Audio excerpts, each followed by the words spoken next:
Well, America is plagued by the specter of fascist violence, and in an ironic twist, these fascists call themselves anti-fascist, antifa.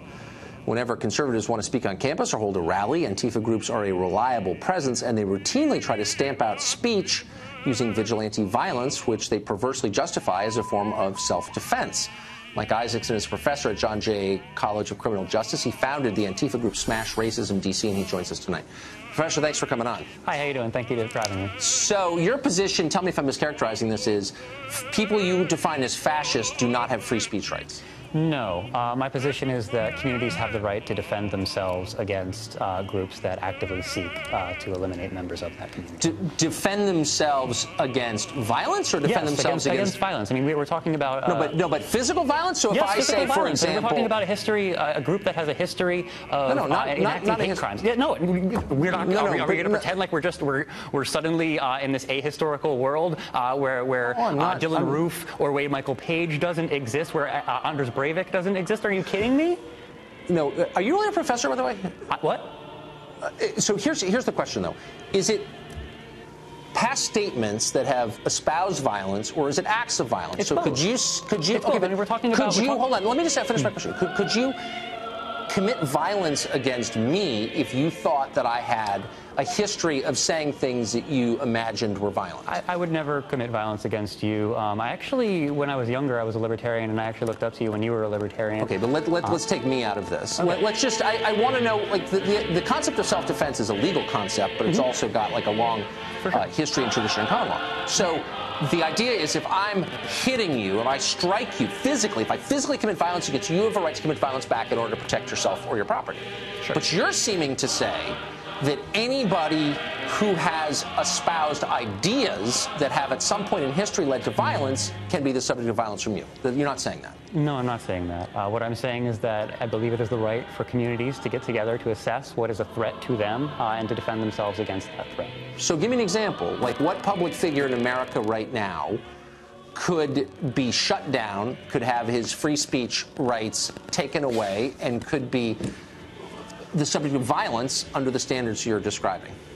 Well, I mean, for instance, I think that the framework here of talking about violence as opposed to talking about preserving the very freedoms that you and I both enjoy is a false one. I mean, ultimately, we're talking about a movement that actively advocates against all the fetters of democracy.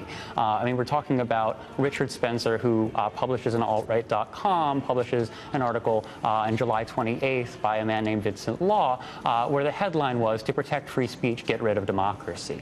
So we really have to... You know what? Okay, so let's use that example. I disagree with that. I haven't seen the piece, but it doesn't sound like something I'd agree with. It's not. Does Richard Spencer have a right to speak in public? Richard Spencer is a danger to society. When he speaks in public, what he is doing, he is publicly recruiting people to his very violent movement, very violent ideology. So does he have a right to speak in public? I don't think he has a right to speak in public unopposed, and that is ultimately what the purpose of Antifa is to show up and oppose him. But it's not opposition. You shut people down, you prevent them from speaking, and you commit violence against them. Absolutely. I know a number of people, well, don't tell me it's untrue, I know people who've been knocked down and beaten by people from Antifa. So that is true. It does happen. We have it on tape. We just roll the tape. Right. So you're saying, is that justified? Yes. I believe that communities have the right to defend themselves against threats to their community. Against ideas they don't... So I wanted to do a post-mortem on the debate that I had with, not debate, the discussion that I had on the Warski Live program last night. I've talked about platforming on this channel before, and I've made it very clear that I don't debate personhood. I don't debate whether or not people qualify as people, whether it's transgender people, black people, Jewish people. So I didn't go there to have a debate about whether or not the alt-right was justified in their grievance or any of that stuff. To me, I went there to discuss and debunk. That's always been my policy when it comes to dealing with any form of anti-SJW, whether it's the more moderate forms of the skeptic community or the more extreme forms of the alt-right proper. I am there to have a discussion for the purposes of the audience's education about what the ideas of the alt-right are, what the goals of the alt-right are, and not, in the sense that the skeptics sort of want to have a conversation with the alt-right. The reason why the skeptics aren't suited towards, debunking or defeating the alt-right, whatever you want to call it, it's because the disagreement between the skeptics and the alt-right is not a disagreement. It's not a moral disagreement. It's a logistic argument, about the implementation of, the skeptics and the alt-right agree that white people are under attack from SJWs, and as long as that's the case, then the skeptics are not going to be the right people to confront or overcome the alt-right or crush their ideas because they half agree with them. So I went on Andy Worski's channel, originally with the intention just to speak to Andy, and I think Andy invited Mike Enoch onto the program a few hours before I went on, and I was fine with that. And I'll explain to you why I was fine with it through the prism of this position that I hold about discuss and debunk. I tried to avoid using the word Nazi, and I succeeded in not, making that assertion to Mike Enoch, who was in the debate representing the alt-right. I didn't go there because it was important for the conversation to move. It was important for the conversation to be productive, in the sense that I needed to create a reciprocal situation. I was willing to answer questions about my positions because I'm not ashamed. I'm not a crypto communist. I'm not a crypto collectivist. And all I wanted in return from JF, Garyepi was also there. All I wanted from these alt-right, opposition that was present was just give me honest answers. And the only time that I got aggressive or hostile in a profound way was when I felt that I wasn't getting an honest answer. I tried not to lapse into personal attacks because I wanted the conversation to move. I wanted the audience to hear what I wanted the audience to hear what these people believe and what they want to do about what they believe. And I think in that sense I was successful, and I feel like I accomplished something because it's important that these people are heard in context of another person from the opposing viewpoint and not center. Talking about the extreme opposing viewpoint is there to push back when they step outside of the facts. For example, towards the end of the debate, I got really aggressive with Mike Enoch, and that's because he started to twist the facts around the murder of Heather Heyer.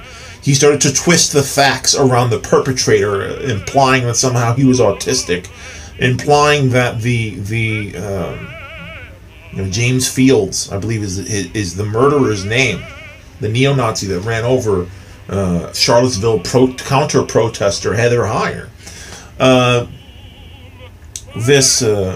He started to mutilate the facts on that issue. And there were a few times where I aggressively engaged, but it didn't escalate. But the only thing that I really needed to do was to be there to push back where I needed to push back, and to ask questions that I felt the audience would want to know answers to.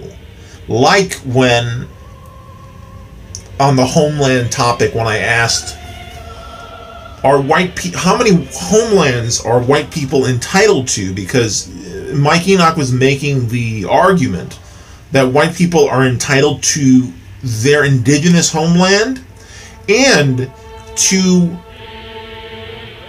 places that they settle or conquer, which seems incomprehensible to me, because the whole catchphrase of the alt-right is that every people deserve a homeland. If you go on Red Ice TV, you hear that meme, you hear that catchphrase, everybody deserves a homeland. So are you going to give the Native Americans, and are you going to give the Mexican people back the land that your people took, and then are you going to go fuck off back to Europe?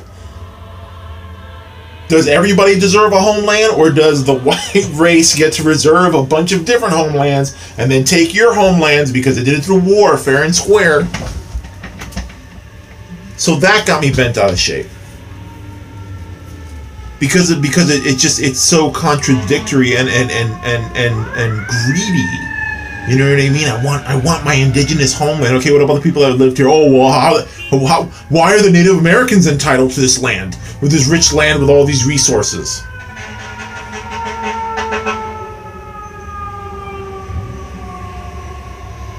You know what I mean? And it was those factual, it was the cognitive dissonance. It was this idea of I'm entitled to my land and my land and your resources, that really got me feeling aggressive. You know, he also, Mike went to certain specific talking points that are.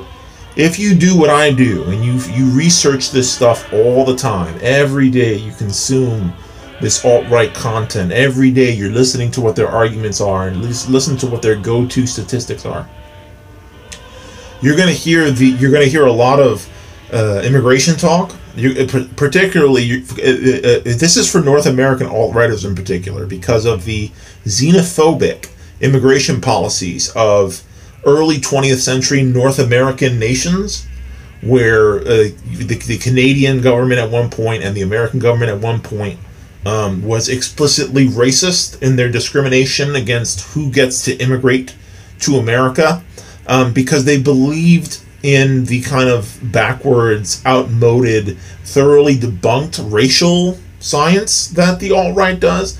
The idea that certain immigrants come to your country with a genetic predisposition for success or failure.